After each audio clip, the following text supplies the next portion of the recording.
बाबा साहब आम्बेडकर ने 1916 से लेकर 1956 तक आंदोलन चलाया, लगभग 40 साल तक। ये 40 साल तक उन्होंने क्या क्या आंदोलन चलाया? तो 40 साल तक जो सबसे बड़ा और सबसे पहला कारण उनका था कि 1918 को बाबा साहब आम्बेडकर ने साउथ बरो कमीशन, जो अंग्रेजों ने भारत में जो डेमोक्रेटिक रिफॉर्म भारत में लागू किया जा रहा था, जो कॉन्स्टिट्यूशनल रिफॉर्म भारत में किया जा रहा था, उस रिफॉर्म के तहत बाबा साहब आम्बेडकर ने 1918 को रिटर्न मेमोरेंडम दिया, जिसमें उन्होंने कहा, जब उनकी उम्र केवल 27 साल की थी, तो उन्होंने हमारे लोगों को, हम अंग्रेजों को लिखित रूप से देकर कहा कि हमें नॉमिनेटेड रिप्रेजेंटेशन नहीं चाहिए, हमें रियल रिप्रेजेंटेशन चाहिए। 1927 और अभी 2022 चल रहा है, 5 साल में इस बात को 100 साल हो जाएंगे। अभी तक हमारे लोगों को, शेड्यूल कास्ट के लोगों को, शेड्यूल ट्राइब के लोगों को, ओबीसी के लोगों को, माइनॉरिटी के लोगों को nominated representation and real representation, the difference between, ये समझ में नहीं आता। मैं ये नहीं कह रहा हूं कि अनपढ़ लोगों को समझ में नहीं आता, मैं ये कह रहा हूं पढ़े लिखे लोगों को समझ में नहीं आता। अभी तक समझ में नहीं आता, 5 साल में 100 साल हो जाएंगे। ये हमारे लोगों को नॉमिनेटेड रिप्रेजेंटेशन और रियल रिप्रेजेंटेशन का फर्क समझ में नहीं आता। ए नॉमिनेटेड रिप्रेजेंटेशन और रियल रिप्रेजेंटेशन क्या होता है, यह जानना, यह समझना बहुत जरूरी है, तब जाकर के आपको बात समझ में आएगी। इसलिए मैं ये बात आप लोगों को समझाना चाहता हूं। यह समझाने के लिए मैं आप लोगों को यह उदाहरण देना चाहता हूं, और देहाती उदाहरण देना चाहता हूं, ताकि आप लोगों को बात समझ में आ जाए। ये देहात में शादी हो रही थी, तो एक शादीशुदा आदमी ने अपने दोस्त को अपने बीवी का परिचय दिया, कहा कि ये मेरी शादीशुदा बीवी है। तो दोस्त ने पूछा कि ये जो औरत खड़ी है, ये कौन है? ये ऐसी रखी हुई है। कौन है? ये ऐसी रखी हुई है। तो नॉमिनेटेड रिप्रेजेंटेशन जो है, ऐसे रखा हुआ प्रतिनिधि होता है। नॉमिनेटेड रिप्रेजेंटेशन जो है, ये रखा हुआ प्रतिनिधि होता है। जैसे बीजेपी के लोग रख रहे हैं, कांग्रेस के लोग रख रहे हैं। कांग्रेस जब स्थापित हुआ 1885 को, चटर्जी, मुखर्जी, बैनर्जी, गोखले, तिलक आकर के ब्राह्मणों ने बनाया 1885 को। तो ये ब्राह्मणों ने nominated representation SC, ST, OBC, minority में पैदा किया। बीजेपी ने भी एससी, एसटी, ओबीसी, माइनॉरिटी में नॉमिनेटेड रिप्रेजेंटेशन पैदा किया। नरेंद्र मोदी कौन है? Narendra Modi is not a real prime minister of India, he is a nominated prime minister of India and nominated by RSS ब्राह्मण। हमारे लोगों को समझ में नहीं आता ये नॉमिनेटेड क्या है। नॉमिनेटेड का एक मतलब यह है नामधारी। तो हमारे लोगों को नामधारी भी समझ में नहीं आता, नॉमिनेट भी समझ में नहीं आता। तो नामधारी का मतलब होता है किसी और ने उसको नॉमिनेट किया है, कोई थर्ड पार्टी है, उसने उसको नॉमिनेट किया है। असली पावर जिसने उसको नॉमिनेट किया उसके पास है। जिसको नॉमिनेट किया उसका व्यवहार कैसे चलता है? जिसको नॉमिनेट किया उसका व्यवहार कैसे चलता है? कैसे चलता है? बैठो, बैठ गया। खड़े हो जाओ, खड़ा हो गया। बोलो मत, चुप हो गया। बोलो, बोलता है। यानी इस तरह से कोई थर्ड पार्टी है, उसको चुप रहने के लिए कहते हैं तो चुप रहता है, बोलने के लिए कहते हैं तो बोलता है। तो हमारे लोगों को आज तक, पढ़े लिखे लोगों को, बाकी का छोड़ो, पढ़े लिखे लोगों को, ये जो हमारे देश में 543 मेंबर पार्लियामेंट चुनकर जाते हैं और 4,500 से ज्यादा एमएलए चुनकर जाते हैं, तो एससी एसटी ओबीसी माइनॉरिटी के लोगों को विधानसभा में बोलने नहीं देते। काम करने की तो बात बहुत दूर की बात है, बोलने ही नहीं देते। पहले राजपाट कैसे बनता था? चाकू, छुरी, बंदूक, गोली, तलवार। जो सबसे बेहतरीन तलवार चलाता था वो राजा होता था। अब जमाना बदल गया, अब तलवार नहीं चलती, चाकू, छुरी, बंदूक, गोली नहीं चलती। अब जो है लोग, आम आदमी जो है वोट देकर अपना प्रतिनिधि चुनते हैं, मगर प्रतिनिधि जब चुना जाता है तो वो प्रतिनिधि कैसा चुनते हैं? पहले कांग्रेस चुनती है, फिर उसको लोग चुनते हैं।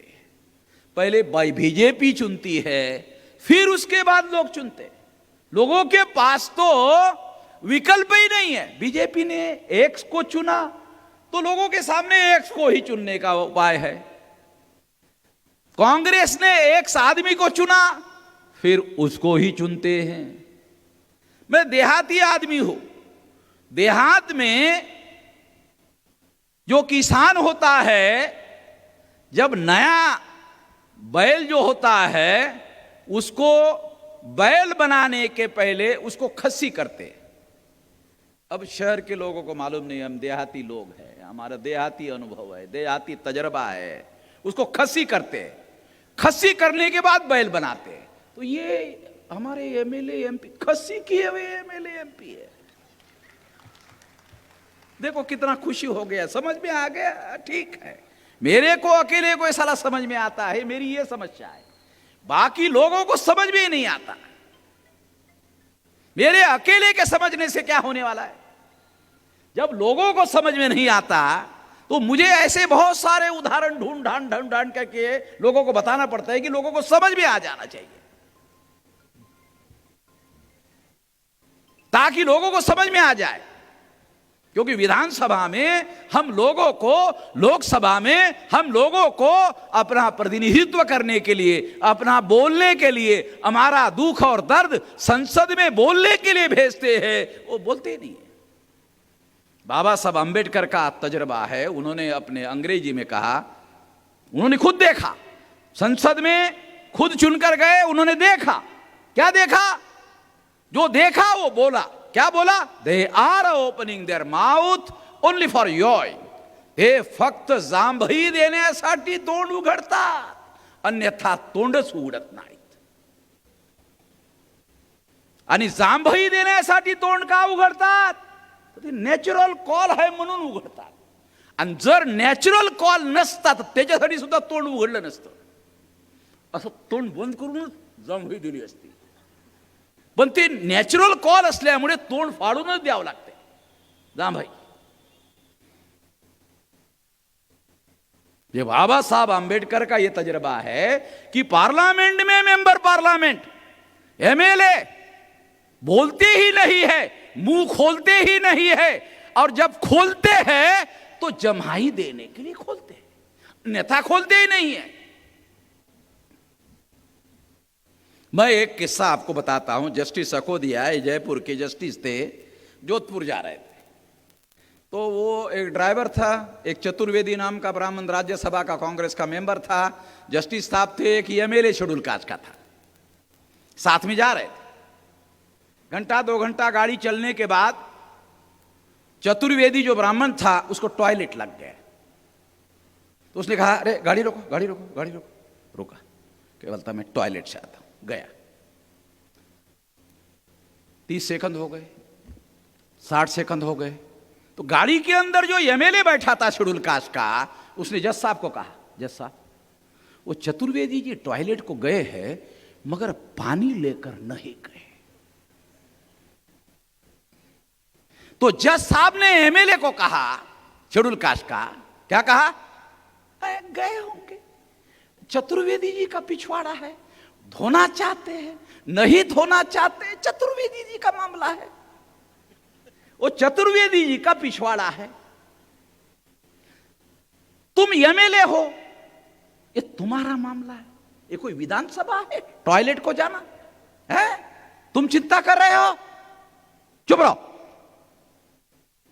चुप हो गए। अब जज साहब चुप हो गया एमएलए।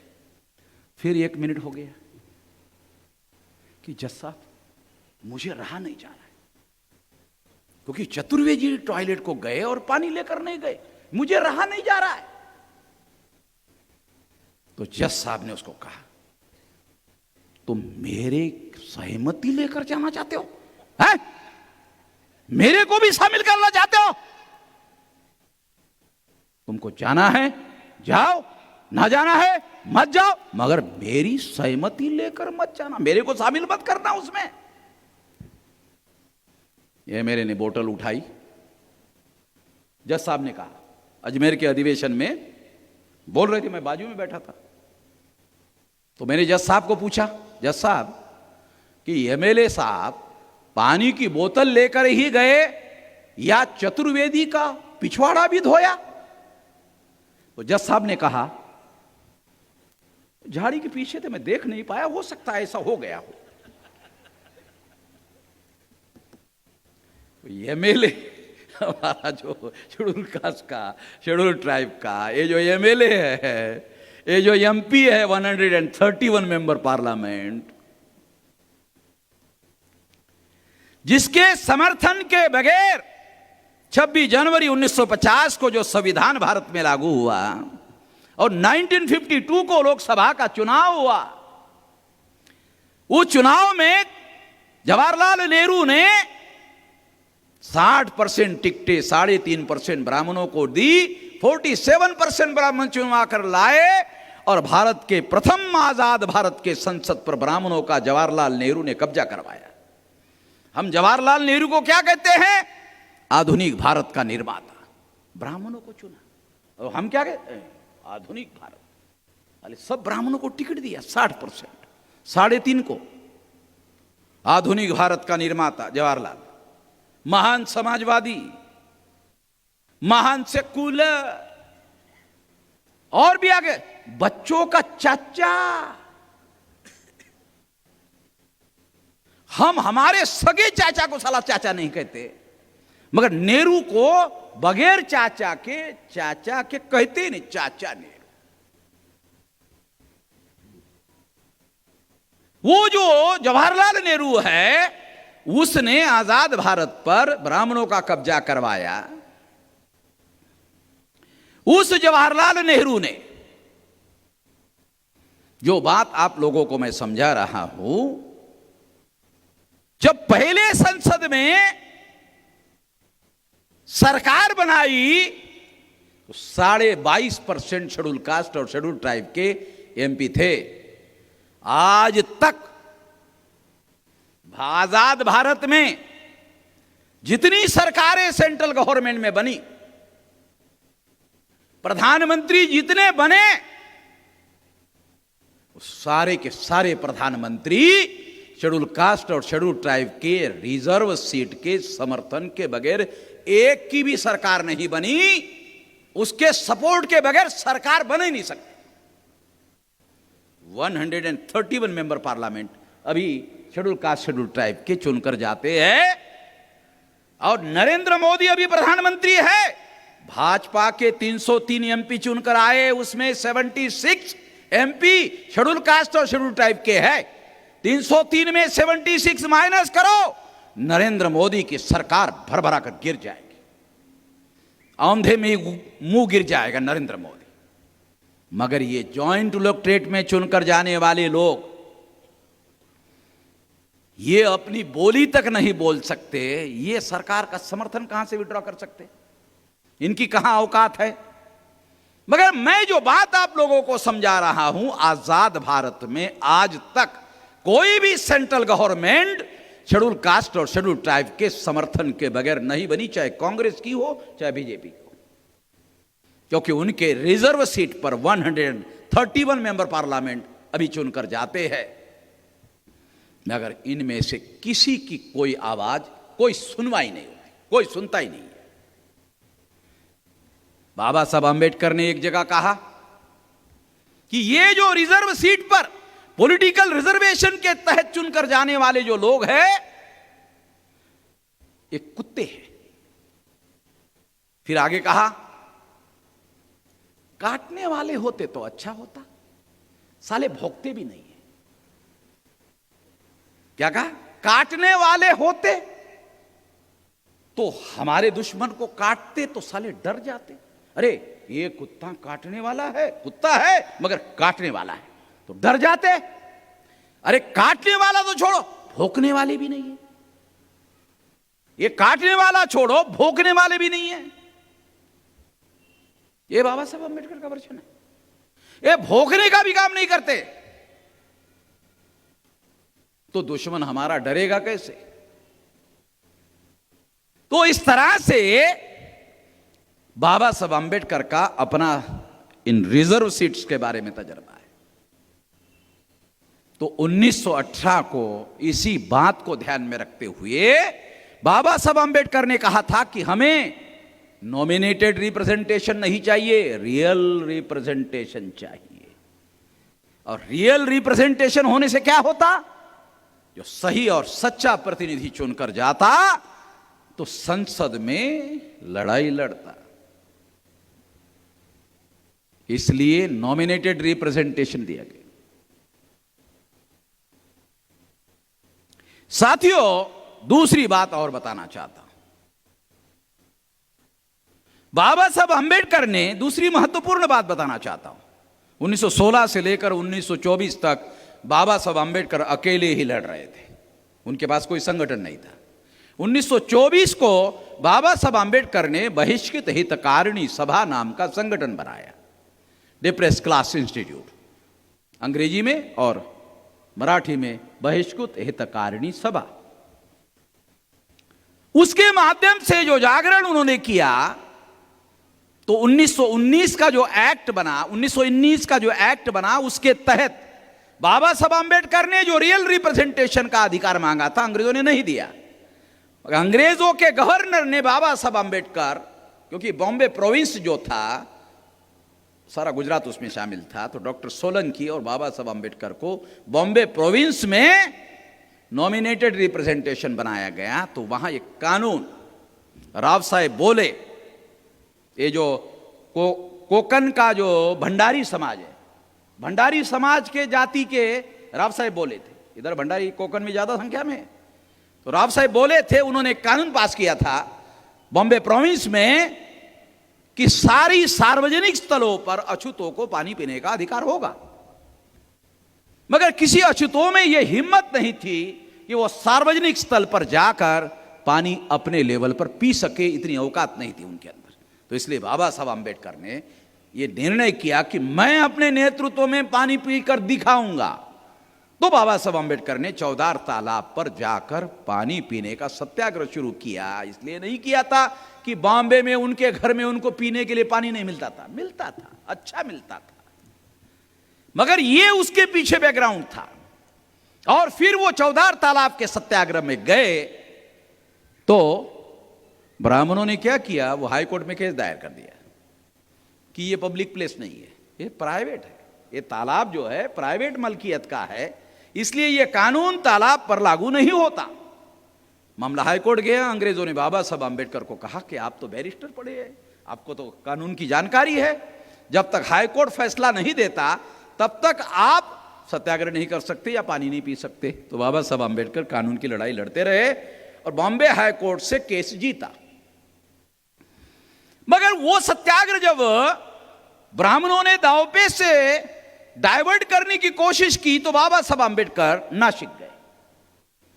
नासिक में काला राम मंदिर है, सारे देश का राम गोरा है, वो नासिक में आते आते काला कैसा हो गया अभी तक पता नहीं चला, शोध चल रहा है। ब्राह्मणों ने भी आज तक बताया नहीं कि वो काला कैसे हो गया। मगर मंदिर का नाम है काला राम मंदिर।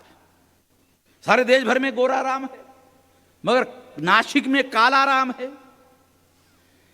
मगर उसकी मान्यता ज्यादा है, तो बाबा साहब अंबेडकर ने कई हजार 50,000 लोगों को इकट्ठा किया, सत्याग्रह शुरू किया कि हम लोग सत्य का आग्रह कर रहे हैं। बाबा साहब ने क्या कहा? हम सत्य का आग्रह कर रहे। क्या सत्य है? बाबा साहब ने कहा, भाषण अपने अपने स्टेटमेंट में कहा, क्या सत्य है? हिंदुओं को कालाराम मंदिर में जाकर दर्शन करने का अधिकार है। हम भी हिंदू हैं, हम अछूत लोग भी हिंदू हैं, इसलिए अछूतों को भी कालाराम मंदिर में जाकर दर्शन करने का अधिकार होना चाहिए। हो गया शुरू। ब्राह्मणों ने पत्थरे फेंके, पत्थरे मारे, लाठियां मारी। नासिक में ही बाबा साहब आंबेडकर का रिक्शा वो गिर गया था तो उनके पैर को चोट लग गई थी, तो जिंदगी भर उनके हाथ में जो लाठी थी वो नासिक के बाद ही आई। ये इतिहास भी हमारे बहुत सारे लोगों को पता नहीं है। जब इन लोगों ने बहुत पिटाई की हमारे लोगों की तो मामला गरम गरम था। बाबा साहब आंबेडकर 40-50 हजार लोगों को 1 किलोमीटर के अंतर पर लेकर गए मैदान में और कहा कि यदि हम हिंदू होते तो कालाराम मंदिर में जाकर दर्शन करने का हमें अधिकार होता। यदि हमें कालाराम मंदिर में जाकर दर्शन करने का अधिकार ब्राह्मणों ने नहीं दिया, इससे सिद्ध होता है कि हम हिंदू नहीं है। अगर यही बात हमारे अछूत लोगों ने अगर डंडे नहीं खाए होते, पत्थरे नहीं खाए होते और बाबा साहब आंबेडकर कहते, कोई नहीं मानता। मगर अभी अभी पत्थरे खाए थे, अभी अभी ब्राह्मणों के डंडे खाए थे, मामला गरम गरम था। और गरम गरम में बाबा साहब आंबेडकर ने कहा कि यदि हम हिंदू होते तो कालाराम मंदिर का दर्शन करने का अधिकार होता। दर्शन करने का अधिकार नहीं दिया, इससे सिद्ध होता है कि हम हिंदू नहीं है। जो मानने वाले नहीं थे वो तालियां बजाए, तो बाबा साहब को लगा गोली ठीक लग गई। जो मानने वाले लोग नहीं थे, साले सब मान रहे हैं। ये चमत्कार ब्राह्मणों ने अगर पिटाई नहीं किया होता, लाठी नहीं मारा होता, पत्थरे नहीं मारा होता, तो बाबा साहब की भी बात हमारे लोग मानने के लिए राजी नहीं होते। 1935 को बाबा साहब आंबेडकर ने धर्म परिवर्तन का जो ऐलान किया वो इसी वजह से कामयाब होने की बात बनी। हिस्टोरिकल बैकग्राउंड हमारे लोगों को बाबा साहब आंबेडकर जिंदाबाद जिंदाबाद जिंदाबाद जिंदाबाद इतना ही मालूम है। जो मैं बता रहा हूं वो मालूम नहीं है, केवल जिंदाबाद मालूम है। इतिहास अगर आपको मालूम नहीं है तो फिर लड़ाई कैसे लड़ेंगे? इसलिए बता रहा। वो आंदोलन चल ही रहा था कि 1930 को राउंड टेबल कॉन्फ्रेंस में बाबा साहब आंबेडकर को बुलावा आया। बाबा साहब आंबेडकर ये आंदोलन का नेतृत्व दादा साहब गायकवाड़ के ऊपर सौंप कर लंदन गए। लंदन जाकर उन्होंने ये ऐलान किया। वैसे तो वो इधर ही ऐलान किया, आगे उन्होंने भाषण में कहा, रिकॉर्ड है, रिकॉर्डेड बातें बोल रहा हूं। क्या कहा? अस्पृश्यता हिंदू धर्मावरील कलंक आहे, असं मी कालपर्यंत म्हणत होतो। आजपासून अस्पृश्यता हा हिंदू धर्मावरील कलंक नसून तो आम्हा अस्पृश्यांच्या नरदेहावरील कलंक आहे आणि हा कलंक पुसून टाकण्याची जबाबदारी दुसऱ्यांची नसून आम्हा अस्पृश्यांची आहे। ये दूसरा बड़ा स्टेटमेंट है, रणनीतिक स्टेटमेंट है। फिर आगे उन्होंने कहा अब भविष्य में हम लोग अलग रहकर अलग तरक्की की योजना बनाएंगे। राउंड टेबल कॉन्फ्रेंस में गए और कहा अछूत हिंदू नहीं है, उनको सेपरेट अधिकार मिलना चाहिए, सेपरेट इलेक्टोरेट मिलना चाहिए। ये बैकग्राउंड है, ये बैकग्राउंड समझो।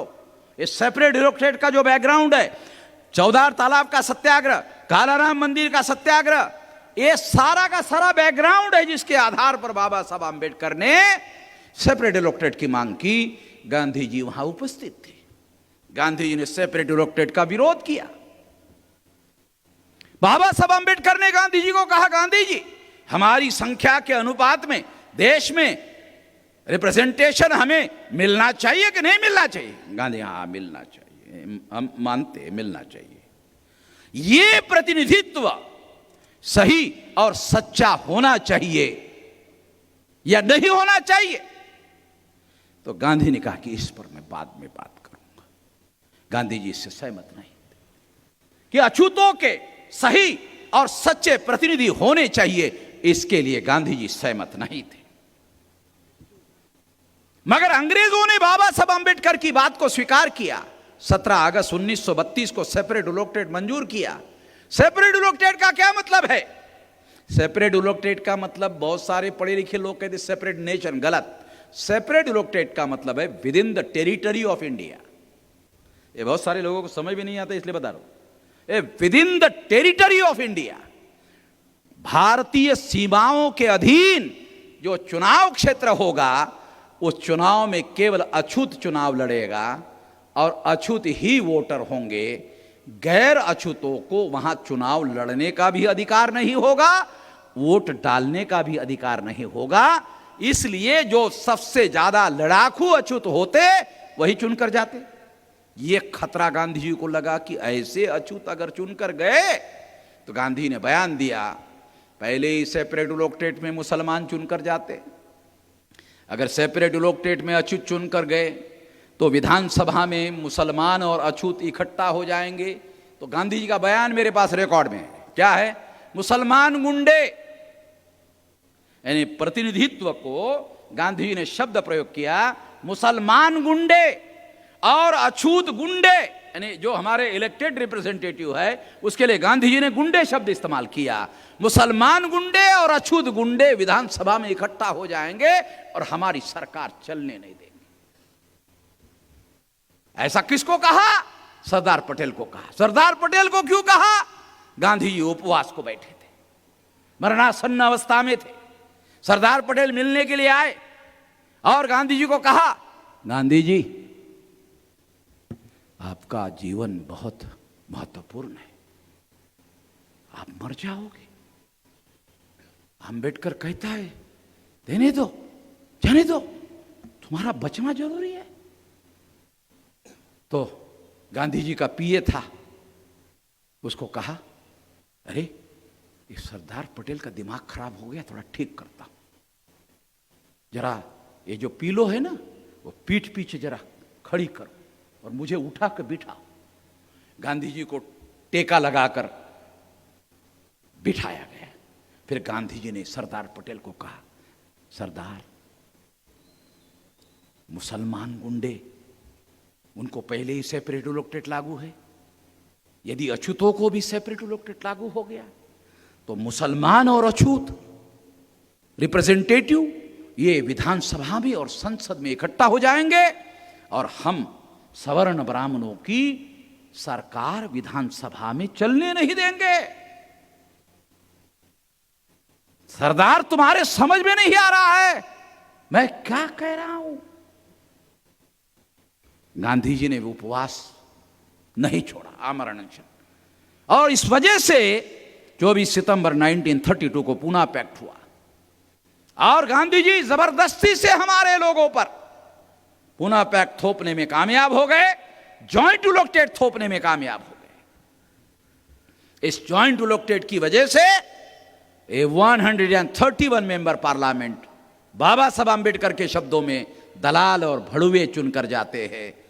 1250 से ज्यादा एमएलए दलाल और भड़वे एमएलए चुनकर जाते हैं। ऐसा बाबा साहब अंबेडकर ने what Gandhi and Congress have done to untouchable नाम की किताब में लिखा। Gandhi and emancipation of untouchable में बाबा साहब अंबेडकर ने लिखा। स्टेट्स एंड माइनॉरिटी नाम का जो मेमोरेंडम बाबा साहब अंबेडकर ने संविधान सभा को सुपुर्द किया, उसमें लिखित रूप से लिखा, ये बात जो मैं कह रहा हूं वो मैं नहीं कह रहा हूं, बाबा साहब अंबेडकर ने जो कहा वो आपको बता रहा हूं कि ऐसा उन्होंने कहा। और रिकॉर्डेड बातें। इस वजह से भारत का जो लोकतंत्र है ये नॉमिनेटेड डेमोक्रेसी है, क्योंकि शेड्यूल कास्ट को रियल रिप्रेजेंटेशन का अधिकार नहीं है, शेड्यूल ट्राइब के लोगों को रियल रिप्रेजेंटेशन का अधिकार नहीं है, ओबीसी को तो कानूनी रूप से रिप्रेजेंटेशन भेजने का ही अधिकार नहीं है। तो ब्राह्मणों ने क्या किया? पार्टी लेवल पर ओबीसी के लोगों को नॉमिनेटेड रिप्रेजेंटेशन दिया। कांग्रेस ने भी यही किया और बीजेपी ने भी यही किया। अरे बीजेपी के ब्राह्मण तो इतने आगे है, तो उन्होंने तो प्रधानमंत्री को ही नॉमिनेट किया। जो प्रधानमंत्री सबसे ज्यादा ताकतवर शक्ति वाला व्यक्ति होता है, उसी को नॉमिनेट किया। ये बात है। और ये कानून 1935 के सेकंड इंडिया एक्ट में लागू कर दिया गया। 37 में प्रोविंशियल गवर्नमेंट का चुनाव हुआ और ऐसे ही किस्म के लोग चुनकर गए। बाबा साहब अंबेडकर चिंता में पड़ गए, अगर ऐसे होता रहा तो हमारे लोगों का भविष्य अंधकार में डूब जाएगा। इसलिए उन्होंने 1942 को शेड्यूल कास्ट फेडरेशन नाम का संगठन बनाया और उसका राष्ट्रीय अधिवेशन नागपुर में लगाया। विशाल अधिवेशन हुआ। वो अधिवेशन चल ही रहा था तो अंग्रेजों ने बाबा साहब अंबेडकर को अंग्रेजों के सेंट्रल गवर्नमेंट में लेबर मिनिस्टर, सिंचाई मिनिस्टर, सीपीडब्ल्यूडी मिनिस्टर, बिजली मंत्री, 4 कैबिनेट मंत्रालय का कार्यभार अकेले बाबा साहब अंबेडकर की योग्यता के अनुसार दिया। 4 विभाग का मंत्री बनाया और 9 अगस्त 1943 को बाबा साहब अंबेडकर ने शेड्यूल कास्ट के 8.33% लोगों को कानूनन रिजर्वेशन लागू कर दिया। आजादी मिलने के पहले 9 अगस्त 1943 को। आजकल हमारे शेड्यूल कास्ट के, शेड्यूल ट्राइब के, ओबीसी के मिनिस्टर बनते हैं, वो उनकी बात करते, साले हमारी बात ही नहीं करते। बाबा साहब अंबेडकर अंग्रेजों के मंत्रिमंडल में गए, मगर हमारे लोगों को, शेड्यूल कास्ट के लोगों को 9 अगस्त 43 को 8.33% रिजर्वेशन लागू किया। और इसके बाद इस लड़ाई को वो आगे बढ़ाते रहे। 2 सितंबर 1946 के बाद संविधान सभा का चुनाव हुआ और संविधान सभा का चुनाव होने के बाद बाबा साहब अंबेडकर बंगाल से संविधान सभा में चुनकर गए। वहां के मुख्यमंत्री फजलुल हक नाम के मुसलमान थे, उनकी मदद से बाबा साहब अंबेडकर संविधान सभा में चुनकर गए।